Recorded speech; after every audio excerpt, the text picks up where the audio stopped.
Hello everyone, today I'm going to give a tour of SoHo, which is a neighborhood of Manhattan, and I'm starting here off of Canal Street, and all this traffic here is people waiting to get into the Holland Tunnel, and they're probably going to New Jersey. And Canal Street separates SoHo from Tribeca, which is the neighborhood directly to the south, and there's just various restaurants here on Canal Street. Here's a rather affordable pizza place. They sell 99-cent slices of pizza, and there's a Dunkin' Donut shop. But this is a pretty good reason why you really don't want to drive around New York too much, because it's probably like this all the time.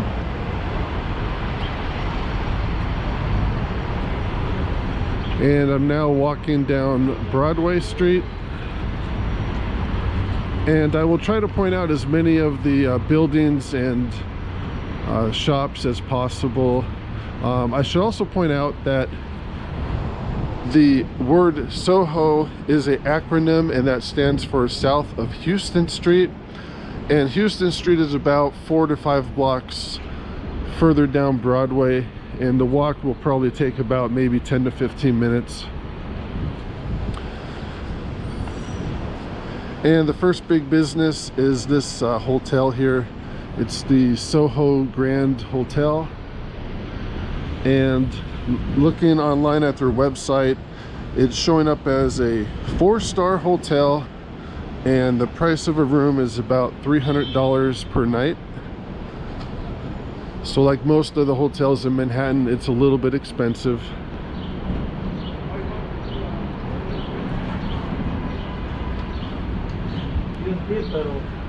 And across the street there's a Lemon Tree Gourmet Deli. However, when I tried to look that up online, it shows up as just the Broadway Gourmet Deli, and it looks to have about a 3-star rating, and the prices seem rather reasonable. A tuna sandwich is about $9.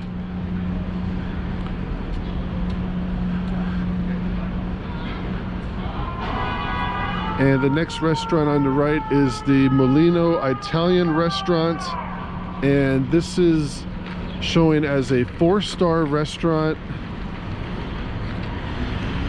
and a pasta bowl is about $20 to $30, and overall they do have pretty good customer reviews.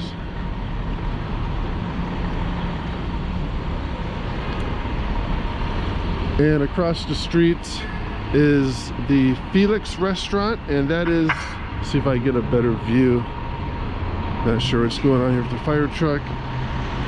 That is a French restaurant, and they also have pretty good reviews. That's showing as a 4-star restaurant, and a burger and fries and salad are about $22.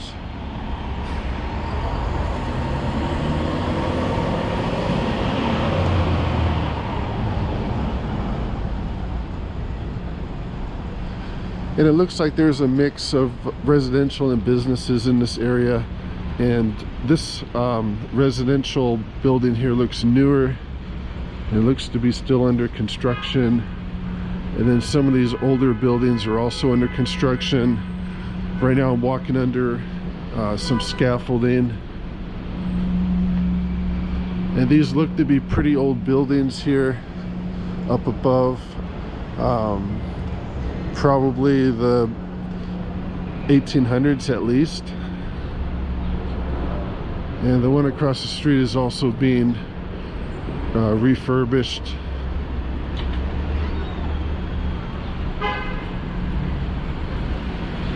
And it looks like they're having a few problems here with graffiti. This storefront is all boarded up. And here's a for rent sign. I'm not sure, that could be because of the coronavirus, which tourism is down quite a bit, so I think a lot of these businesses are having a hard time hanging on. And the next restaurant is Ken's Broom Street Bar. And some more traffic. This is Broom Street. And Ken's Broom Street Bar is showing also as a 4-star restaurant, and it's been here since 1972. And a burger and fries are a little bit cheaper than the French restaurant. They're listed at about $15. And though the light is green, it has just stopped. All these people are trying to get to the Holland Tunnel, which leads to New Jersey. And that traffic is just backed up for, it looks like, miles.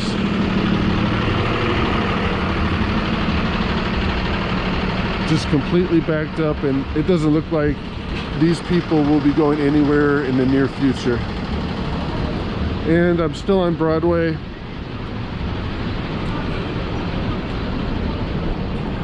And the business across the street is called Saront. And at first I thought that was a restaurant, but it's actually showing up as a real estate business. And the restaurant is the business next to it with the yellow canopy. And that is actually a Cipriani's restaurant. And if you've ever watched any of the New York housewife shows, you probably have heard of Cipriani's. It's a high-end restaurant slash social club, and basically a lunch there will probably set you back about $60 a person.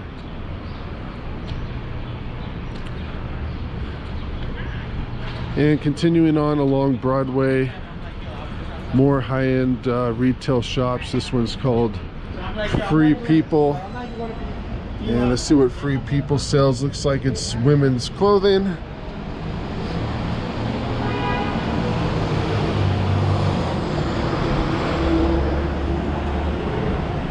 And here's a Reese of London, which also appears to be women's fashion.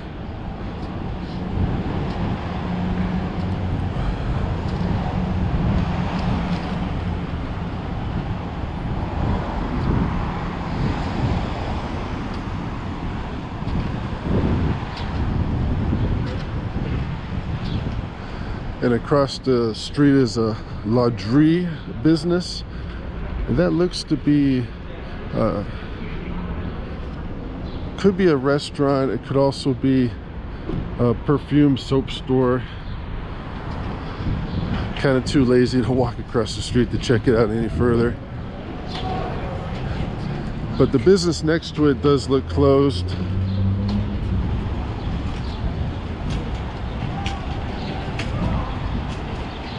And here's a eyeglass shop, and I am now at Spring Street.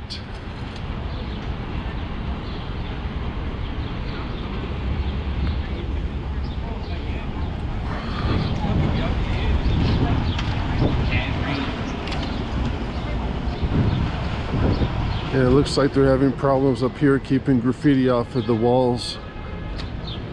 And another eyeglass store. This is a Sunglass Hut business, and the store next to it is also vacant. Quite a few vacant stores around here. Across the street is another vacant store. So it seems like these high-end stores, they kind of rely quite a bit on tourism, and with the coronavirus, tourism is down well over 50% here in New York, as it is in most other major cities. So a lot of these high-end shops, they just can't support themselves with just people from Manhattan shopping here. And across the street there's a bike rental rack, and you pretty much see these everywhere, and it's a really good idea too. You could rent one of these Citibank bikes for $15 a day, and the headquarters for Citibank is not too far from here. They're located in Tribeca, which is basically just down the street. And one way you can always tell where you are in New York is to look south and see if you can see the World Trade Center, which is that large building right in the center. And we're only about maybe 1.5 miles, 2 miles from the Trade Center. And some more vacant stores across the street with a lot of graffiti on them. I'm surprised whoever owns these buildings doesn't take better care of the exterior of the building.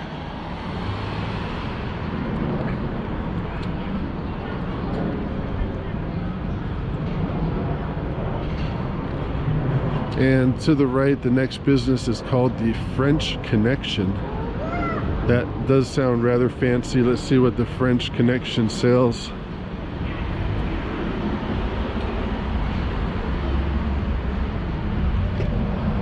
And it looks like this store is closed as well. It looks to be vacant.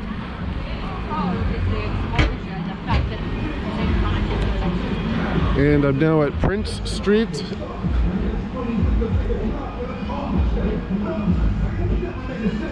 And the next business is a Coach store, which appears to be women's handbags and other fashion accessories.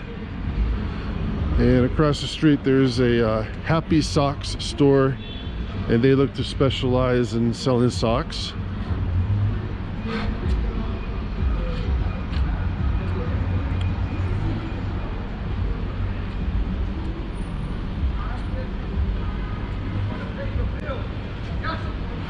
And the upper floors of these businesses, they appear to be residential, most of them.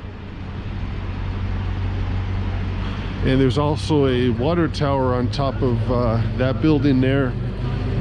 I'm not sure if those are still used. At one time, they installed these water towers basically because they were having problems with low water pressure. And the people on the top floors basically didn't have any water. So they put these water towers up on top, but I don't think water pressure is a problem anymore, so they're probably not being used. And they probably just leave them up there more just for looks. And there's even some graffiti up there too.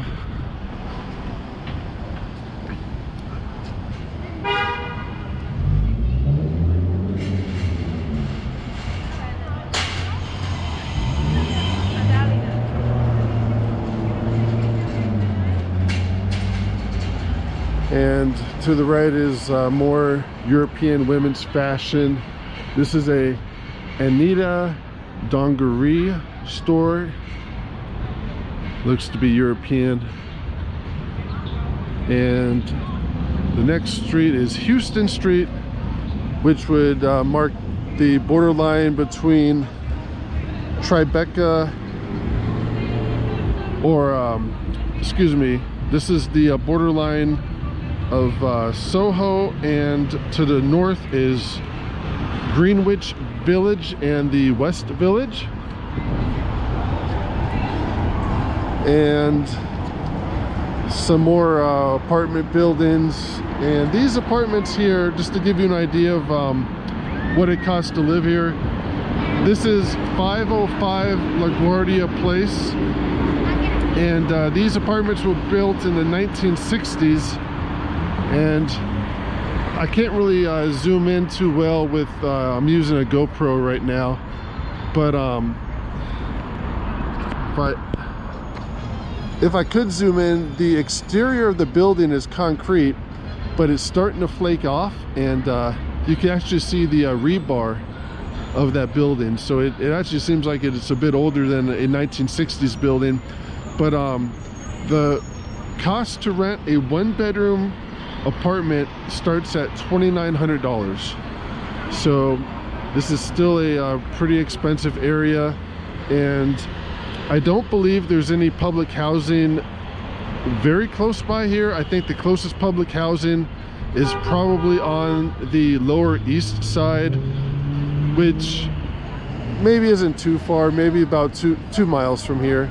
So overall, probably still a good area to visit, and that will conclude my tour of SoHo. Thank you.